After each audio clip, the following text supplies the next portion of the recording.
I made a ton of mistakes. Maybe someone out there can relate to me and they just don't feel alone. Am I gonna cry? No, don't cry, that's weird. And I might get in trouble for this. BS on the whole potty training vibe. It was my fault. Like, that was on me. I have failed. Not feeling like you're doing much, but really you are doing so much. I don't feel like being a mother is actually the hardest job in the world. Why? Hey guys, welcome back to my channel. In this video, I'm gonna be doing a little more chill, relaxed, mom talk, thoughts.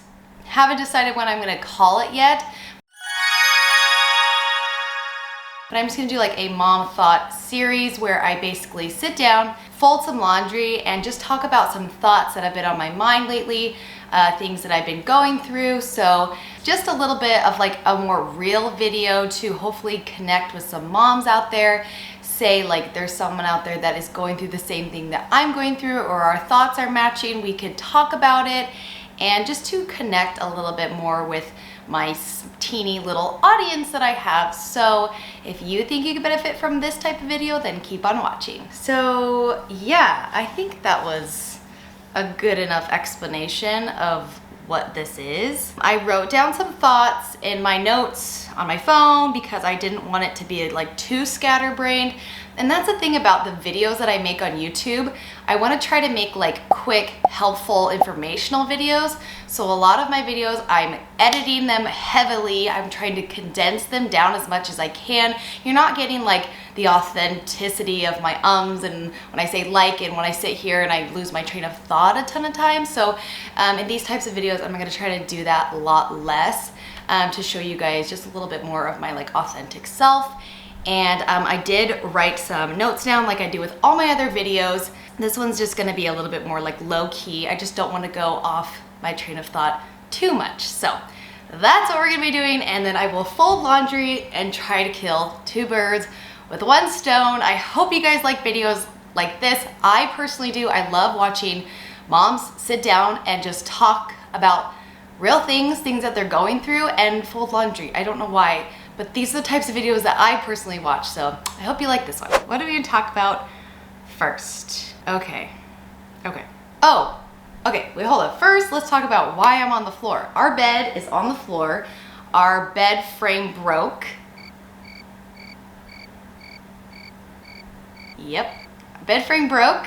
That's all I'm gonna say. And now my bed is on the floor. And so that's why I'm on the floor. And that's why you can see my bathroom, because I usually sit over there. So my battery just died. Classic, that happens quite often. So the first thing that I've been thinking about lately is supporting other moms and how I can support other moms right now. Because there's this thing about motherhood, and when you get into this world of motherhood, like nothing changes. Nothing changes with the way you make friends. Nothing changes about any sort of social aspect of friends. There's always gonna be good ones, bad ones. You guys are all moms now, and honestly, the experiences that I've had with like being around other moms can be, I don't wanna say like meaner, but I think when you are raising children, things are taken more seriously, and so people's opinions can be stronger. The way they think about like you can be stronger because you're raising children. I don't know if any of this is making sense, but I think it's important that when you do find those really good, loyal, good mom friends that uplift you, that are positive, they're just benefiting you, and that's what you need from mom friends, okay? I could make a whole video about how to choose mom friends and what's gonna benefit you, what's important for you. Honestly, I should make a video about that because I feel like I've learned so much just in the short amount of time that I've been a mom about mom friends. So, but back on track with what I was saying, once you find those good, loyal mom friends, how do you support them? How are you, in turn, a good friend to them? How are you that loyal, trustworthy friend that supports them? So there are things that I wrote down that I just felt like were really important. And the first one is I wrote is like, you need to love their other kids. Obviously, you're not going to love their kids as much as your own. Like, that's not possible. You didn't birth them, you didn't carry them, you don't take care of them.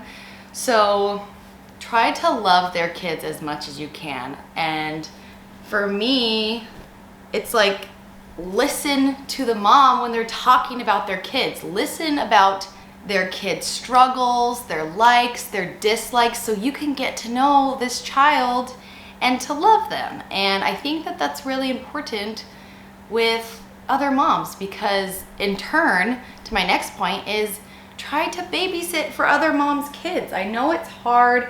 I know you're busy and you have your own life, and it's easy to be like, I don't have time to watch your kid for 2 hours. I've got my own life. I've got my own kids. It's easy to fall into that mindset. But if you find yourself needing a babysitter, that mom is going to return the favor that you gave to them. And not only that, but then you're going to grow this relationship with that mom even more, because you're serving them, you're helping them in times of need, you're making their life easier.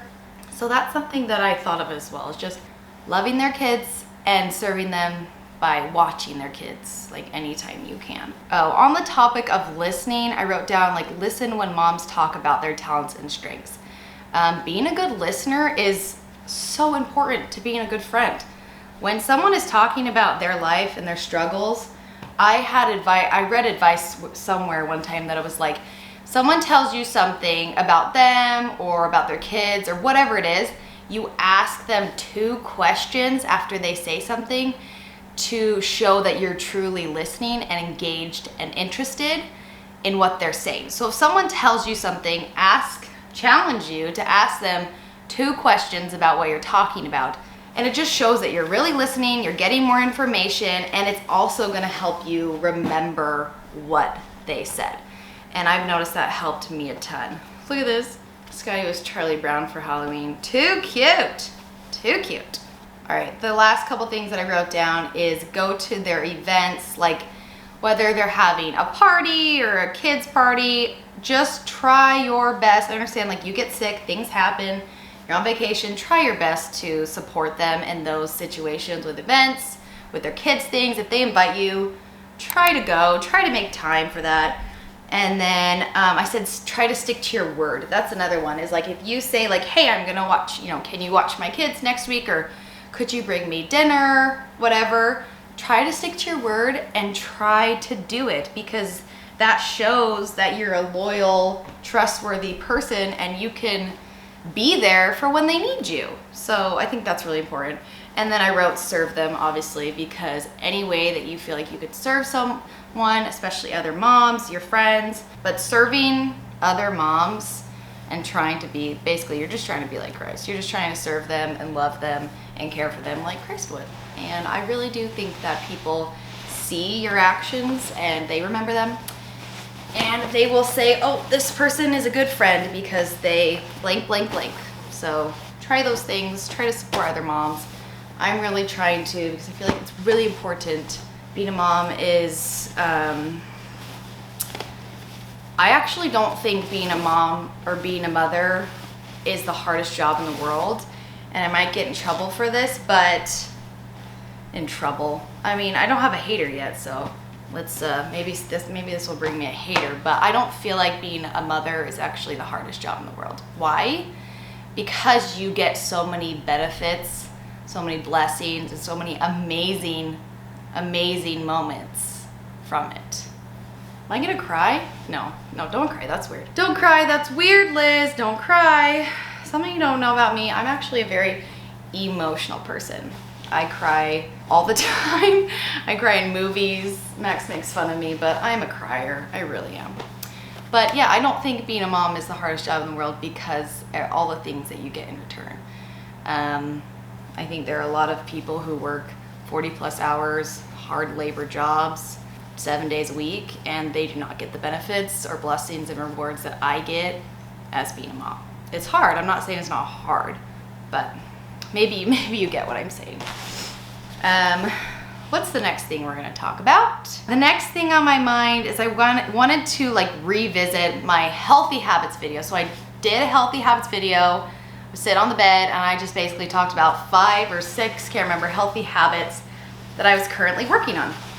So I kind of wanted to like revisit those because it's easy to be like, yes, I'm starting these healthy habits and I'm, you know, gonna do them, and then it just kind of like, it can easily fizzle. So I think I would like to talk, I just kind of wanted to talk about them to show like, hey, I'm actually really still trying on these healthy habits. This wasn't just like a video I made just to make it. And one habit that I talked about is working out. And I can easily say 1000% that I have made working out a habit.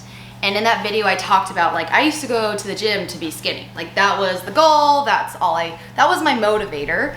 And I think because now my motivator has been to feel good, and because I've been able to like, I'm gonna rewind a little bit. When you carry a baby and you're in that postpartum stage, and whether it's your first or your fourth, whatever you feel like this, where you don't feel like it's your body anymore, I know you know what I'm talking about if you've been there, but it's a kind of a scary feeling to be in your body and you're like, I don't feel like myself. And to me, feeling like myself is like feeling more athletic, being able to walk up the stairs and not be out of breath. I didn't feel like myself. I didn't feel even just like mentally more like positive that I should be. So going to the gym and feeling good, feeling like myself again, feeling like athletic, feeling those endorphins, feeling positive, just reaping those rewards from going to the gym, feeling like it's almost like a therapy, like a me time for myself. That I think is why I have stuck to it, why I've made it a habit, why I don't ever not want to go to the gym anymore. And I used to when I was just going to the gym to be skinny, but not anymore.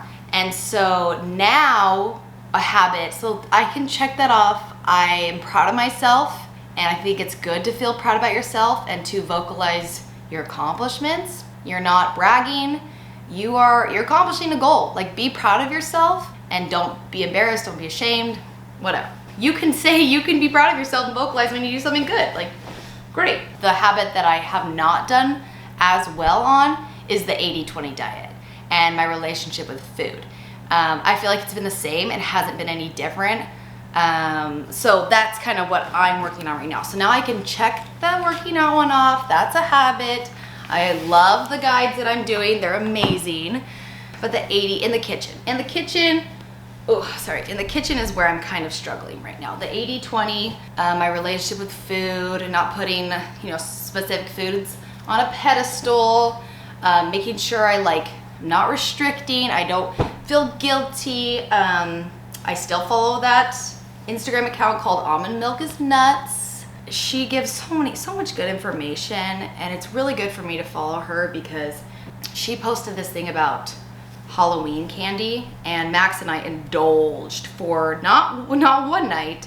We indulged for 3 nights because our kids got to trick or treat. Our kids got to trick or treat for 3 nights in a row. Okay, so yeah, we were pigging out for 3 nights in a row. And when Monday came along yesterday, what my natural first thought was, I need to hit the gym even harder. I need to do some extra, 20-minute HIIT workout at the end. Like, I need to go hard this week. And then she posted this post about, it was perfect, like why you shouldn't feel guilty. And I gotta pull it up because it's so good. All right, here it is. She says, reminder, if you binge on Halloween candy this weekend, you don't need to compensate for it. You don't need to eat less, work out longer, skip meals, etc. Trying to restrict like this is only keeping you stuck in the binge restrict cycle. Instead, try to forgive yourself, focus on self-compassion, and continue to nourish yourself with food regularly. You got this. And I absolutely loved that. She hit it right on the nose, so right. And I don't share quotes that much on Instagram, but I was like, I gotta share this one because I know that there's people out there, moms and dads, especially moms who are like feeling crappy for eating all their kids' Halloween and thinking that they need to punish themselves. I'm like, no, that's messed up, and I don't want to feel like that. That's not okay. So that was something that that was on my mind, and I thought would maybe possibly help someone out there. And that's the whole point of this video, is I just say my thoughts. Maybe someone out there can relate to me, and they just don't feel alone. They feel like, oh, well, Liz is going through this too. Like, I'm not alone, and we got this. We can do this together. So if you follow me on Instagram, I'll put my little handle somewhere on the screen, make it all fancy. But if you follow me on Instagram, I posted something about potty training and our experience with potty training, and I basically just called BS on the whole potty training vibe that I see on Pinterest, that I see on, you know, fancy potty training accounts, like with the whole potty training thing, because I was told forever by so many friends and family, by what I looked up on Pinterest, that it takes maximum a week to potty train your kid. Like, that's what my expectation was, is, oh, Max, like, it's only gonna take Scotty maximum a week to potty train. And those were my expectations for myself, for Scotty, and basically, I think I'll just talk about all the mistakes I made with potty training, because when I look back on my whole parenting experience, potty training was so frustrating for me, and I made it frustrating on myself. Like, I made a ton of mistakes, and it was my fault. Like, that was on me. That was my fault. It wasn't Scotty's fault. And I guess I could, you know, I don't want to blame it on things that I saw, but when I looked up on Google, like, how to potty train your kids, the first things that would pop up is potty training in 3 days, potty training less than a week. And so I just thought that was normal. I'm like, okay, like, let's do this. Like, everyone's doing it in less than a week. Okay, I got this. Turns out that's not actually the case for everyone. And one of my cousins, when I posted my, you know, Instagram post about potty training, she was like, you know, you have to remember that people post their successes. And I'm like, oh yeah, duh. People post their successes and the things that they're doing right, and when they go on vacation and do all these, you know, the positive stuff, like, and yes, there's been like a huge change on, you know, social media, which has been great, like being more like raw and authentic, which is great. But it's just a good reminder, like, hey, not everything you see is reality. And that's kind of how it was for potty training with me. My expectations were too high. For myself, for Scotty, a lot of people were, when I posted this on Instagram and Facebook, I had a couple of people say like, oh, like, you probably started too soon. Like, you know, you really, really have to wait till they're ready. And I absolutely understand that. I get that. But Scotty was ready. Like, when he was at his appointment with his doctor, it was just like a normal checkup. He was like, is he doing this, this, this, this, this? I'm like, yeah. He's like, okay, he should be ready for potty training. You know, I look up on Google, like, even these articles that are like, you know, in less than a week, they said, like, you know, they gave you a checklist, and Scotty was hitting those checklists for the potty training less than a week, potty training 4 days. He was hitting those. Scotty's always been, it's funny because Cal and Scotty are very, very different. Scotty was very, like, he was doing a lot of things really quickly. Cal was doing a lot of things slower. And so Scotty was ready to be potty trained, but he was stubborn about it. And so that's just his personality. Like, I look back and I'm like, why did you have this thing about pull-ups? Like, pull-ups to me were like, no, if I put a pull-up on him, I have failed, because they told me no pull-ups, you know, nothing, you just go straight into it. Like, I just made so many mistakes, and that was one of them, is like, put pull-up, like, use pull-ups. Why did I feed into the thing where, like, pull-ups are bad? Like, once you go, you go. Like, there's no up and down, it's just straight up. And that's not how the experience was for us. Another mistake I made was keeping the same reward. So we first started out with stickers, and stickers did not last. So we went to fruit snacks. He'd get a fruit snack when he'd go potty. And then he was just like, don't care about the fruit snacks anymore. So then once we went back to the sticker chart, and when he'd finish a sticker chart, he would go to the store and he would get a big you know, it was a big deal for him because he could pick out a present. He'd pick out like Play-Doh or something. Changing up rewards was another thing. Is like, I didn't realize that the same thing wasn't gonna work for the entire potty training journey, whatever you wanna call it. Oh, I wrote down don't shame them, because I would get upset when he would do so well for weeks. Like, he would do well for 2 weeks straight, and then he would just revert back and he would just forget, get distracted, maybe just be like, you know, actually I'm not into this potty training thing. And I would get so annoyed because I'm like, Scotty, you know this, like, what's going on? And I didn't realize that it can be a roller coaster. The whole journey, potty training journey, can be a whole roller coaster of setbacks, and that's okay. Like, don't freak out. There's a light at the end of the tunnel. Just keep going. And yeah, that's another thing that I would look back and I'm like, dang, I did not do that right. Something that I did feel like that we did right, which did help in those, like, once we kind of got the hang of things, was getting superly overexcited and silly when he would go to the bathroom, when he remembered, when he would jump up and say, I gotta go potty, gotta go poop. It was like, you need to freak out. You need to stop what you're doing, and you'd be like, woo, like, let's go. We made up this silly song about going potty, and it just, that was a win. Many fails, but I do feel like that was a win for us. And the last thing that I want to talk about, I folded my laundry really fast. That was nice. This is actually really, like, therapeutic for me. This is really nice. But the last thing that I want to talk about is I have finally understood being a mom, being a stay-at-home mom specifically. Maybe I would feel this way if I worked, I don't know. But embracing these melancholy days where things that you're doing over and over and over again.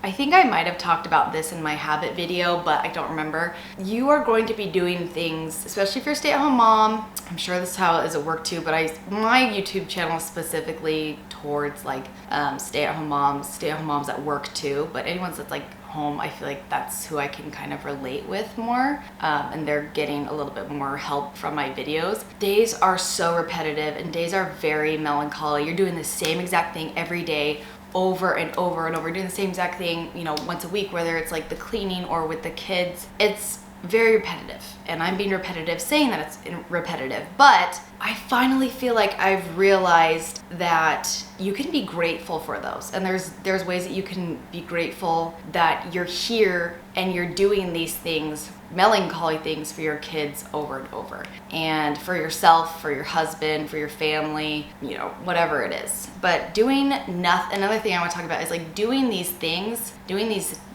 that feel kind of like nothing sometimes. I know this sounds weird, but it's hard to look back on your day and be like, I did so much for, you know, my family. I did so much for my husband and myself. And I think that can be relatable to moms. And that's why I'm talking about this, is because I think that sometimes when you are doing things over and over and over, you can kind of go in this like weird spiral of not feeling like you're doing much, but really you are doing so much.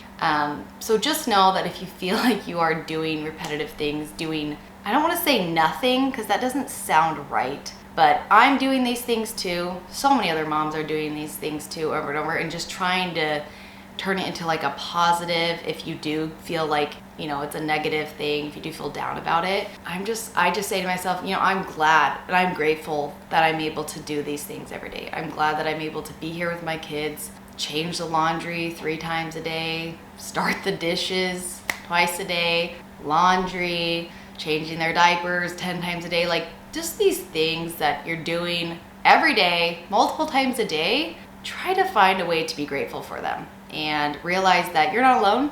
I'm doing them. So many other moms are doing them, and it can be a positive thing. So I think that's the last thing I'm gonna talk about for this video. I hope you found this video a little bit more like authentic, real, raw, and maybe a little bit more relatable than my like sit down, spitting out tips and tricks and cutting it really short. Because personally, when I watch videos like that, I don't want them to be 30 minutes long. I want them to be 5 minutes long. So, but when I watch videos like this, I do like them to be a little bit more long, a little bit more lengthy and wordy. So, but if you did like this video, then give it a like and comment below any advice that you have about these topics. I would love to read them. I really do like reading my comments and replying and just kind of like getting to know like other moms in this community and helping each other out. Like it really makes me really happy. So I will see you in my next video. Bye guys.